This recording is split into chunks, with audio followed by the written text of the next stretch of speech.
Gentlemen. It's been a couple weeks since I've been able to get with you guys. I apologize.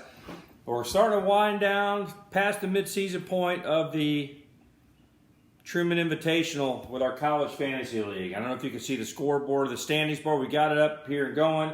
Welcome, everybody. We're just finished up week 7, going to week 8. We have 3 weeks left in the regular season before the playoffs start. And with the playoffs, of course, a reminder, 8 teams make the playoffs, the top 4 division winners, and then the next 4 best records will be the ones who enter the 23 playoffs. So what a wild college football season. I tell you, there's so many teams are still in it. It's too bad we don't have the 12-team playoff this year, because I think it'd be a wild one to say the least. With so many teams really still in the running. I think the SEC is down a little bit, not as dominant. I think the middle's stronger, but I think the top is just not as dominant. I think the Pac-12 might be the best conference of college football this year. A lot of great teams out west, because the Big Ten has 3 really good teams, and then the rest of the conference is just freaking trash. I mean Iowa, kind of give you an idea how bad the Big Ten is.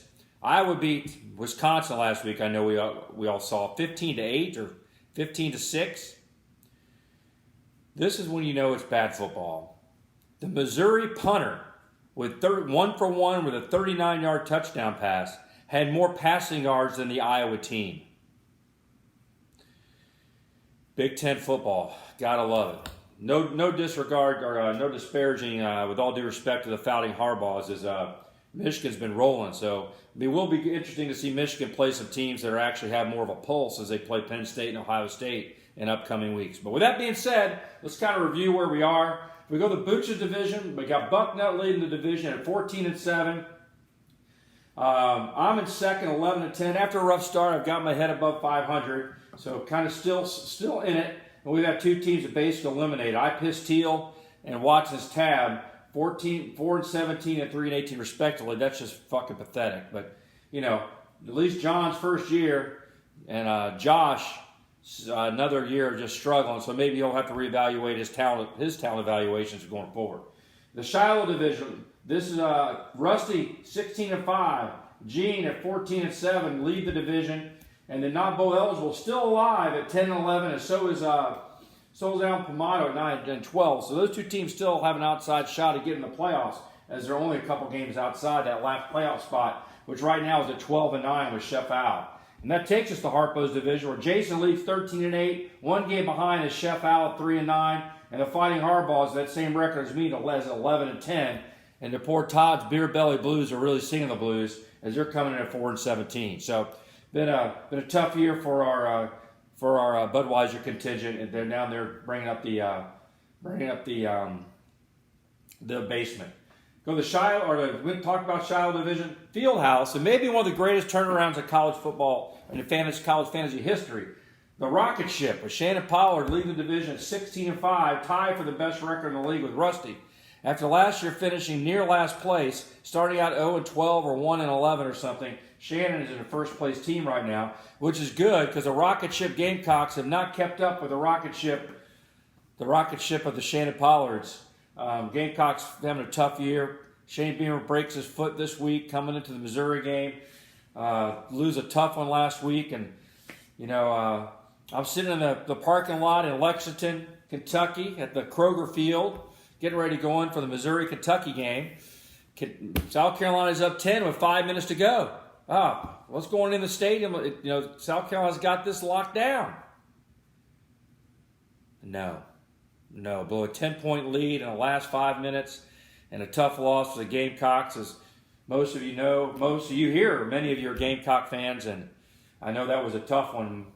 And hopefully they don't rebound this week. I think they should beat A&M next week, but this week against Missouri, let's hope the Gamecocks continue to not be able to find that pass defense. So, if you're looking at to finish off the Fieldhouse division, also 15-6, just 1 game back in first place is our other big Gamecock fan, our PE teacher from the other side of the tracks, Jamie Till, coming in second place, 15-6, really locked in well right now for a wild card spot. And then East Coast Hambone, Chris Martin, this really tough fight at the top. He's 13-8, and so the East Carolina Hambo trying to get him and his Pirates into the mix. So if the playoffs started today, as they say, you'd have the division winners, Jason Bucknut, our first-year player, Jason, playoff committee at 13-8, Rusty and Shannon would be your division winners, with Gene,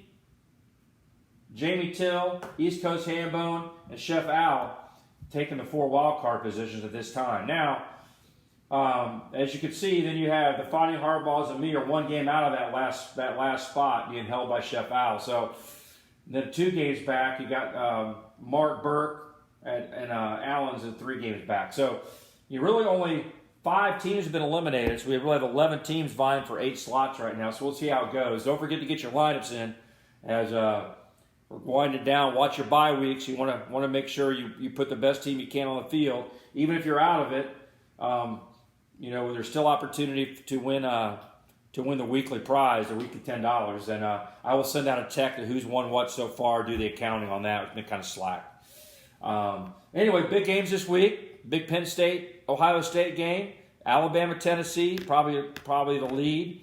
And, of course, my 6-1 Missouri Tigers face the Gamecocks in Columbia, Missouri. Sold-out homecoming crowd in Columbia, Missouri, welcoming Spencer Rattler, Shane Beamer's broken foot, and the rest of the Gamecocks as they travel to Missouri to face the Tigers. So, in honor of Lee Corso's headgear, I'm going to make my prediction. Missouri's as of now a 7.5-point favorite, and in honor of Lee Corso, my pick is going to be